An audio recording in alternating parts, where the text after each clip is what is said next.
Всем привет, дорогие зрители! Тема сегодняшнего выпуска – это характерные посторонние звуки в машине, по которым можно сразу определить вашу поломку. Большинство автовладельцев большие молодцы и следят за транспортными средствами с особой внимательностью. Лучше при первых нехороших признаках обращаться в сервис, чтобы устранить поломку на легкой стадии, нежели потом ремонтировать машину с существенными затратами. К слову, наличие поломок можно определить по ряду характерных звуков. Например, доносящийся из-под какого-либо колеса гул свидетельствует об износе ступичного подшипника. Менять подшипники рекомендуется парами. Если не придать должного внимания гулу и не произвести замену, потом придется выполнить ремонт всей подвески, что существенно дороже.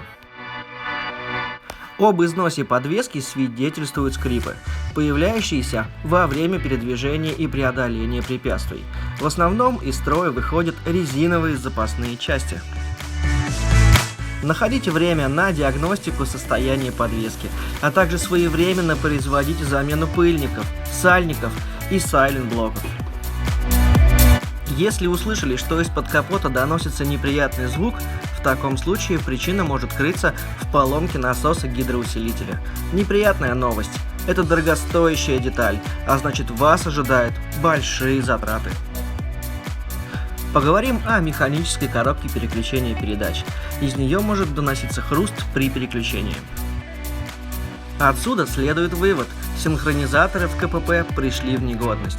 Затягивать с диагностикой и ремонтом точно не следует. При нажатии на педаль сцепления доносится странный визг, не исключен износ выжимного подшипника.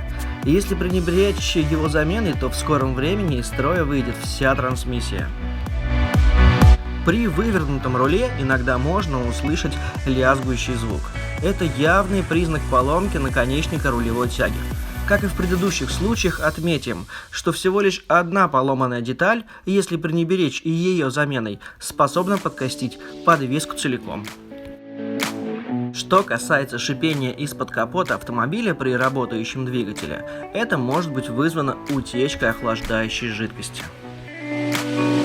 Любой другой вариант – разгерметизация вакуумных систем. Все это в конечном итоге может привести к перегреванию двигателя. Металлический визг при торможении свидетельствует о стершихся колодках. Значит, пора приобрести новые и заменить их.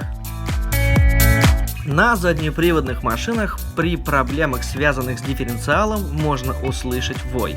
Также причиной такого вида шума могут быть изношенные подшипники.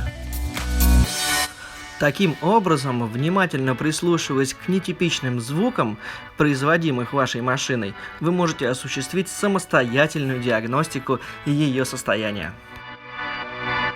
А на этом у меня все. Подписывайтесь на мой канал. Ну и, конечно, оставьте комментарий, может, я чего-то забыл рассказать или что-то упустил. Всем пока-пока!